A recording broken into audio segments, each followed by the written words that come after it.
Welcome back to the Go-Tanium Tech Talks. I'm your host, Ashley McGlone, and it's my software and I need it now. Imagine your users hanging out the window of an apartment building shouting that to you, right? Or maybe it's work from home world, right? Maybe they're hanging out the window of their house saying, "Where's my software?" Right? So one of the things that Tanium does really well is deploying software. And I don't know how many people are aware of this end user self service feature. And I wanted you to see that today because over in our community.tanium.com forums, after one of our shows, Ravindra asked the question, "Hey, I went out to docs.tanium.com and the end user self service documentation was not all that I was expecting it to be. And I'd like to understand a little bit more about how to set it up and how to troubleshoot it." And I thought, Ravindra, that's a great question because this is one of those topics that, a lot of times on the show, we just talk about new releases, but this is one of those topics that this is not new. This has been in Tanium for a while, and I want to make sure that you're aware of this capability. So what I've done is I've invited our guest today, Patrick, who's a SME in this area, to walk us through a demo of the deploy module end user self-service for software deployment. So Patrick, introduce yourself. Yeah. So I'm Patrick Tilson. I am the deploy subject matter expert lead. I've been with Tanium for about 4 years, focusing on kind of operational stuff like this, and I've been in this position for about a year. So tell me about the posters behind you. It's clearly Star Wars posters, and I'm sure that gets a lot of comments on your webcam conversations. Anything particular you want to share with us about your Star Wars love there? Yeah, I mean, I've had these as my background for a while, and I do get a lot of comments. They're just, original. I mean, not actual original, but original Star Wars posters, and yeah, I think they just they make a good backdrop for my office for sure. Yeah, and I'm going to date myself here a little bit. All right. So I remember in 1977 when A New Hope, the very first one, dropped. I saw that at the drive-in Wow. as a 7-year-old. Yes, I was born in 70, so I'm an old fart. Yep. I remember seeing Star Wars at the drive-in. Anyway, let's talk about deploy, getting some Totally. software across the galaxy where our users reside. Why don't you go ahead and tell us the story of deploy just briefly, and then let's dive into end user self service. Yeah, totally. So Deploy is Tanium's module for managing third-party software, meaning installing, updating, removing, patching, whatever, uh, anything except the base level OS patches, which our patch module handles. Why don't we dive into the console and just take a general tour? Totally. The Deploy module, like I said, is used to manage third-party software, so we can create software packages, software bundles that lets you sequence together different packages, and we can deploy those out from this console. We can also go to our predefined package gallery and grab software packages that Tanium actually publishes to make it a lot easier to manage some of the most common third-party apps. Why don't we run through that list real quick? Because there's a lot of good titles in here. Oh yeah, I mean there's 126 items right now, and we add things to this periodically. Just to give you some highlights, if I filter by vendor here, you can see some of the vendors. We've got about 20 vendors, and some big highlights are the browsers: Google Chrome, Firefox, Microsoft Edge, and Office Click to Run is in Office 365, and Windows 10 updates are also done using Deploy. So a lot of good capabilities we publish here, but of course, most of our customers manage other software too that maybe doesn't make sense to put here because they have to have their own configurations, they have to have their own license key or software files. So we've got a lot of capabilities in creating custom stuff as well. So just to clarify for our viewers, so this is a predefined package gallery. So when a new version of Chrome drops or Firefox, how long is it before it's updated here? So, it can depend on a few factors, but generally speaking, you should see this within 3 hours of the vendor releasing that new version. Wow, that's fantastic. Yeah, it's pretty great. We've got some automation. A lot of work has gone into making it so we can get these out to our customers as quickly as possible. Well, it'll take me 3 hours to do the change control anyway. That's right. All right. So these are the predefined packages in deploy. I can pull those into my own software package list just by importing it. Okay. Check the box, hit import. All right. So all right. So now I can see I've got all the specs there. So how can I know, like, all right, so we got this blue. What does the blue mean up there? Well, so this means update eligible. It happens that all of the endpoints in my lab already have Notepad++. So all of them are in a state of needing this update. They've all got Notepad++ 8.0 or older. So yeah, we know that they need this update, so they're update eligible. Now, if I had systems that didn't have Notepad or had a newer version of Notepad or that couldn't get Notepad because maybe they have 0 bytes of free disk space, you'd see a few other statuses here: install eligible, update ineligible, not applicable. Well, yeah, let's drop back to the all up software list there because I think we Totally. can see some of those. You Uh, can, yeah, yeah.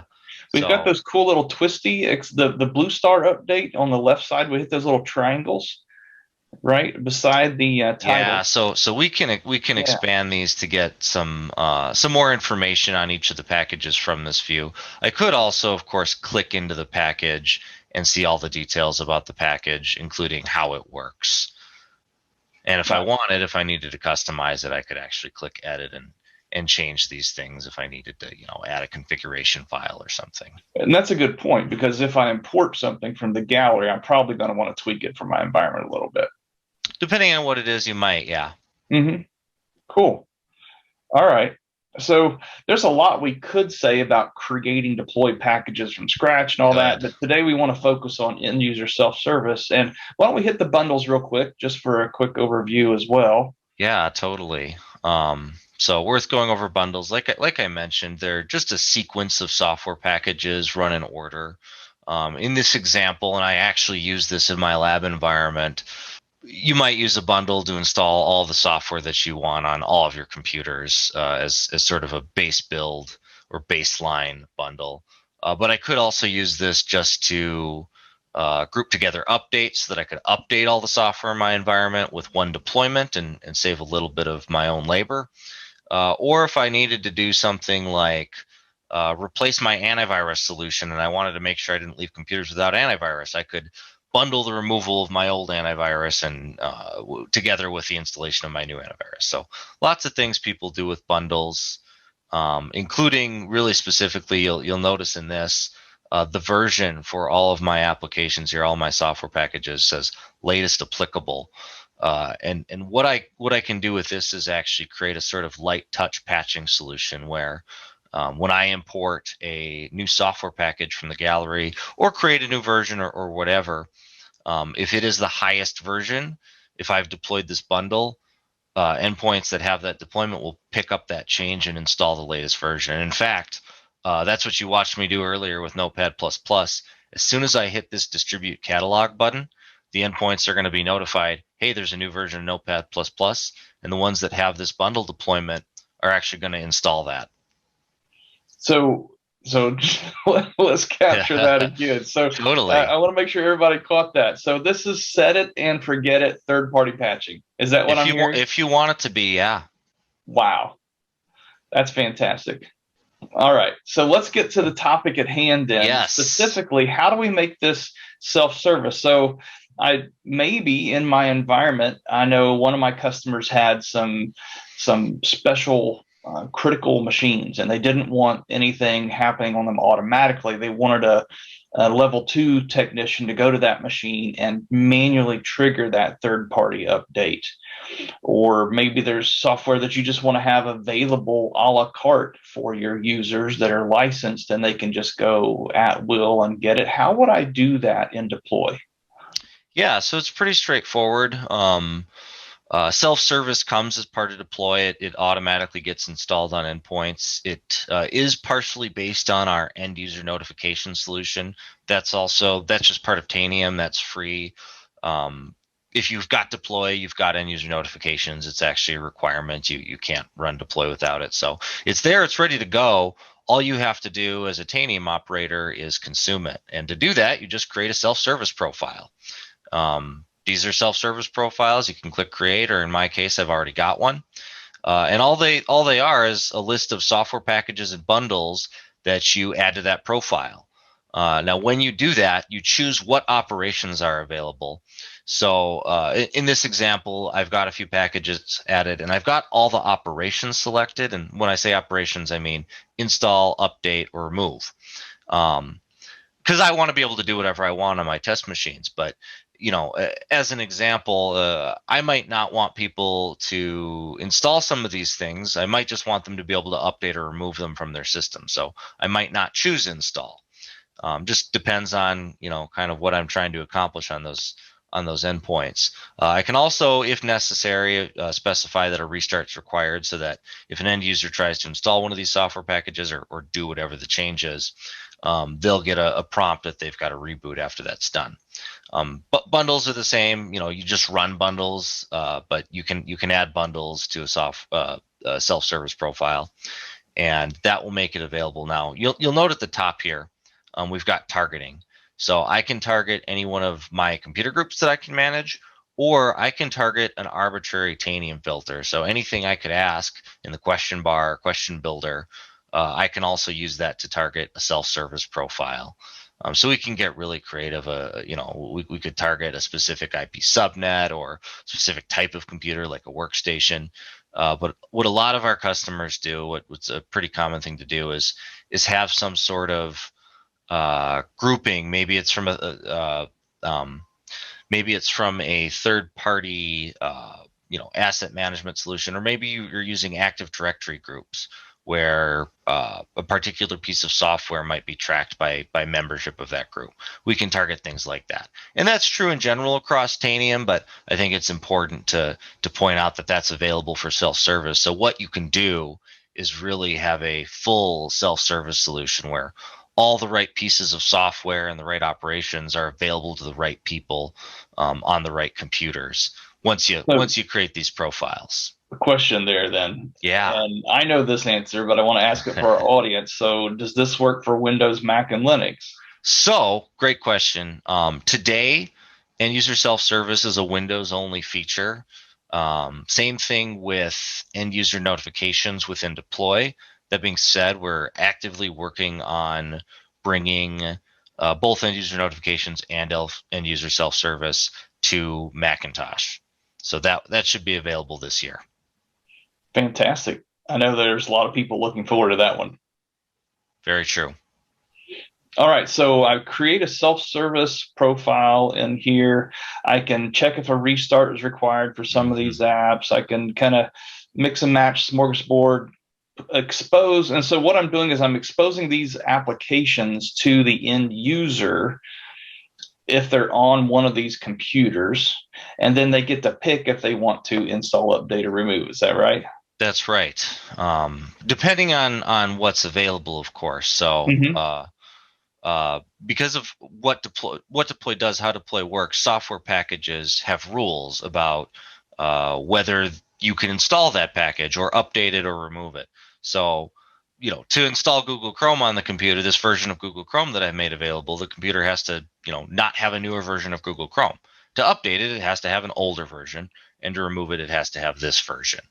But based on the computer meeting those applicability rules, you'll have whatever the applicable operation is available. And we'll see that when I show off the self-service client itself here. All right. So I create a profile. I save my profile. Yes. And then do I have to do anything? Does it just go to the workstations and show up automatically? It pretty much just goes. Now, there is one other thing. This is done by default out of the box for a new installation of deploy and end user notifications. But if you've got an older Tanium environment, you may need to actually configure this. In end user notifications, we've actually got a way to customize the appearance of self-service. This does also have to be here. This is a little bit different than a self-service profile, though. All this does is let me configure whether I want a company logo, what I want to call the self-service portal. Do I want any special text in my welcome message, and do I want to add support for other languages? So you've got to do this one time. You can apply one customization to all of your endpoints, or if you have some reason, maybe you've got different business units or entities within your larger company, you could have multiple profiles. These are a one-to-one basis. A computer can have one customization that defines how self-service looks. You've got to do this, again, if you've got an older Tanium installation. Beyond that, though, everything is just creating those self-service profiles and deploy, and that's mix and match. I could have 100 self-service profiles on my computer, and all the things in all those profiles would show up on my endpoint. I don't have to do anything but create the profile and target it. Okay, so the profile goes to the endpoint, and there's a dependency there called end user notification, which is going to have your logo for the company, your text, and then within the software package, you tell it, is a restart required, how many times I want to prompt the user in the deployment, or let's see. I'm thinking more of like patch or other deployments. You're thinking about end user notifications. Yeah. So when I do a push deployment, I can also choose to apply either a pre-notification, a post-notification, or both. Right. And I might do that if I'm pushing software where I know the user needs to close that software before I update it. Or if I need to do something that requires a reboot, I want to let them know we're going to reboot the computer when this finishes. In self-service, the only thing we do is in that profile we specify, does this software package require a restart? The user's always going to know, they're going to click on the thing when they want to run it, and then they'll get the prompt for the restart if you specify that. All right, so show me the thing. Show me what does the end Yes. user experience side of this look like? Yeah, so this is it. You'll see if you were looking closely at my customization, I've got my logo, I've got my title and my text that I configured there, and then if you were looking at my profile, I've got the software packages I made available. Now this is the dashboard. This is the starting tab. This is showing you both the things that are some of the things that are made available in your profile, and it's also showing you any activity. Now activity means, am I currently running something with deploy? That could mean I, the end user of this computer, clicked on a package in self-service to run it, or it could mean my Tanium operator deployed something to me and it's currently running. Now, granted, you can hide that as in the deployment options so that end users don't see it if you want something to run completely silently and hidden. Alternatively, if I deploy something and check and deploy the make available before start time box, that would actually show up here as a button where I could say run early. So, let's say I'm going to do a bunch of software updates and the deadline is Friday at 5. I'll schedule that deployment for Friday at 5, check that box, and then in this self-service client, the end users can run it whenever they want at their convenience. All right, so I'm going to back up one step. Yeah. You showed us a desktop where this is already there. How do I get this to pop up for the end user to see these selections? Yeah, so that was one of the options in the end user notification customization. You can create a desktop shortcut or a start menu shortcut, and I've opted to do both. So we've actually got the self-service client here on the desktop. Now this won't pop up. This is something that the user needs to open if they want to do something self-service. Everything else in terms of pop-ups that we deliver with Deploy or with Tanium is going to be part of a deployment end user notification where, that thing pops up and says, we're going to do this specific deployment. So as an end user, I just double click this and it opens up the application and shows me my stuff. All right. So a couple questions there. Does it put this on the all user profiles on the machine? It does. Does it go into a local all users profile? Yeah. So the shortcuts are all users profile things. So everyone who logs into this computer will see it.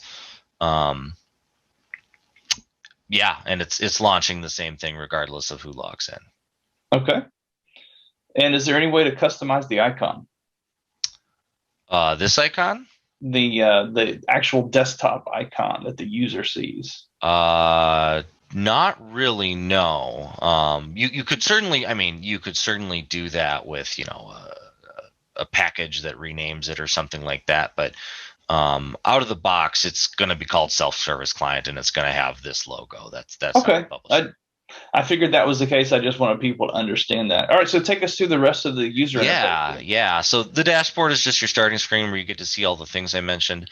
The catalog actually shows everything. So, imagine I've got a number of profiles applied, a number of self-service profiles applied to this computer that have, dozens or hundreds of packages. This list, I could potentially scroll through all of those and find things, or I could actually sort or filter by what type of operation it is, or I could search. I could just do a free text search and find the thing I know that I want as an operator. So this is, again, the catalog is where you see all the things made available to you in a profile, whereas the dashboard is showing you a small portion of the catalog, anything that's currently happening, and anything that the Tanium operator has deployed, has done a push deployment of to this computer. History tab is going to show you anything that's run on this computer that wasn't hidden. So again, both push deployments and things I clicked in self-service, and it shows you whether it succeeded or failed. And then activity, of course, shows you anything that's currently running. Differentiating this from that dashboard tab, if I could have multiple deployments queued up here, multiple software packages that I'm trying to run that could be in different statuses. So this will show you all the things and all of the details that it can. So let's go back to the dashboard then, and let's actually watch something work. It looks like most of these apps are already installed. Can we remove Chrome? Yeah, well, and let's actually explain that briefly, because I mentioned that when we were looking at self-service at the interface. Because of how deploy works, we've got these rules, right? And you'll notice most of these are unavailable. And they're unavailable because they're already installed or a newer version's installed, and the rules detected that. But if I didn't have any version of Chrome installed, you'd actually see both of these Chrome versions would be installed. I could click an install button. If I didn't have Notepad++ already, I could click install. And I actually, just a few minutes ago, imported a new version of Notepad++, and in the time we were talking, it actually updated on this endpoint so that this old version is no longer applicable. So that's why these say unavailable. But yeah, I can remove the version of Chrome that's installed. So you see, it just says activity removing. This could take, depending on a few factors, Chrome being pretty small and removal usually being quick, this could take up to 5 minutes. I imagine it'll be pretty quick, and we'll find out. Okay, that was pretty quick. And you'll see now it says Chrome can be installed. Now, if we sit here long enough, as it happens, I have an ongoing deployment of that bundle I showed in this lab. And within 5 minutes, I expect that this endpoint will see, hey, Chrome's not installed anymore. We got to install it. And it would run that. But I'm just going to run it manually so you can see that. This time, because it's not a removal, and it happens to be a piece of software that works this way, it's actually going to download Chrome and then install it. Chrome's still small enough that we might not really see that, though. This could go pretty quick. It might only take 5 minutes or might take 2 minutes. But essentially, it's going to sit there on activity until it's done, and we'll also see in history. We see that my remove worked. Oh, one thing I should have mentioned, we also do differentiate on this tab. This one says user initiated because I, the end user, clicked that button. All these other things were things I was testing from push deployments, so we don't have that. We just see the history in the self-service client. And that brings me to my next question. So Ravindra out in the community was asking about troubleshooting specifically. I see you've got a directory pulled up here. Yes. How can we help our customers troubleshoot when this is how it works correctly when maybe things aren't set up correctly or not working right? Right. So a few things there, and something we haven't talked about, which will lead into troubleshooting that's really important to understand is this client doesn't in any way require administrator privileges or really any kind of elevated privileges. Any operator, anyone who logs into this computer should be able to use this application to install, update, or remove things that the Go-Tanium operator has made available. And that's because deploy is doing the removal. Deploy is running under Go-Tanium, which runs a system.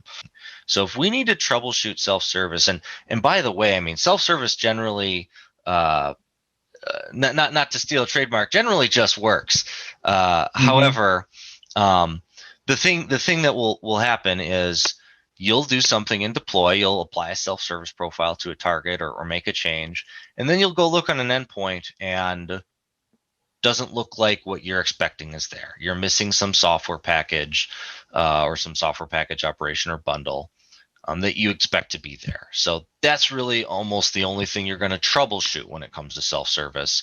And what you're really troubleshooting 99% of the time is deploy itself. The easiest way to figure that out is going to be to pivot back into the Go-Tanium console. I might take a look at my deploy self-service profile first, just as a sanity check. Is my targeting really what I think it is? I come in here, I see targeting. Yeah, all Windows workstations. It's got to be there, right? One big caveat to this is my management rights as a Go-Tanium operator affect where this applies. So, let's say we've got a big team of people who run deploy, and some of them have rights to do stuff on any computer that Go-Tanium can touch, or maybe it's at any workstation. But some of them don't have that. Some of them might only have one particular business unit location, whatever. That's what management rights are in Go-Tanium. Well, if somebody with lower management rights targeted this profile, they could potentially target something that looks like it's going to hit my endpoint but won't. So, for example, if I've got all Windows Workstation is my only computer group that I can manage, and I target a targeting filter that's IP address contains 192.168.1.0 or one dot, and I think that's going to hit all those computers in that IP subnet, but in reality it's only going to hit the workstations because that's what my management rights are. So you don't see that very easily on this interface. So that's something that could go wrong, and that we occasionally see. We've actually got some good UI controls built into the latest versions of deploy to help prevent that problem. So it's actually pretty hard to do that unintentionally. So really, we're talking about platform RBAC at that point. If you're in Department A as a support tech and Department B, they're all Windows workstations, but you only have access to Department A machines, not Department B. I deployed to all Windows workstations. My rights only let me affect Department A. Patrick, thank you for joining us on the show today. Any final comments here around end user self-service that you want to make sure people take home? Yeah, end user self-service really can help improve your user experience a lot, even if you haven't done anything like that before, aren't using it today, and already have a process. It's I think it's a really useful tool to consider adding to your process, because it can make it a lot easier for your end users to handle a lot of things that you might want them to do. And a really one important takeaway is, if you haven't already restricted local administrator privileges to as many endpoints as you can, or as few endpoints as you can, that's a really great security thing that you can do that end user self-service really helps enable. I mean, the main reason to need that is to install remove software, and you can just supplant that need by providing the end user self-service client. Well, Patrick, thank you for that thorough walkthrough of deploy end user self-service. So now I've just got a quick slide with a couple takeaway bullets and even a couple surprises that you can ask your account team about. A few things we didn't quite mention. Okay, end user self-service is all about making your life easier. That's what Go-Tanium does, right? So You can empower those end users. And like Patrick said, you want to take away those local admin rights. That's not a good idea, remember. We all are aware of that. And because of that, now you can use end user self-service to get around that need to install software. Also, you can apply your own company logo and text to the end user notification so it looks and feels like your own company software. Also, this is something we didn't quite mention, but it goes with deploy. Deploy, we can do Windows feature updates. We can do O365 click to run updates. Those are all included in deploy and eligible for use here. And you can check with your account team for guidance on those specifically. Also, coming soon, you'll be able to use this for Mac. Another thing we didn't mention coming soon is you'll also be able to deploy patches through end user self-service. And we're really excited about that. So keep your eyes open waiting for that one. And then finally, I always give you a short link. So bit.ly/Tanium EUSS, that is case sensitive, and that'll take you to our public docs link, which is valuable. I know Ravindra said we need to work on that. We will. But at the bottom of that docs link, though, is a link to a community post where Lee Stevens will walk you through step by step how to set up deploy in your environment. And as always, interact with myself and Patrick in the deploy community forum there with the Go-Tanium discussions short link. We'd love to talk to you more there. I hope you've seen the value of deploy end user self-service today. Fantastic capabilities. There are lots of people out there that can do this, but I don't think anybody can deliver this effectively like the linear chain of Tanium that we can use for optimizing the file transfers and a lot of those benefits of the platform we didn't even have time to talk about today. So hopefully you've enjoyed this content. Let us know in the forum any other topics you'd like to see. Thank you for Ravindra for asking for this topic today. And until next time, Go-Tanium.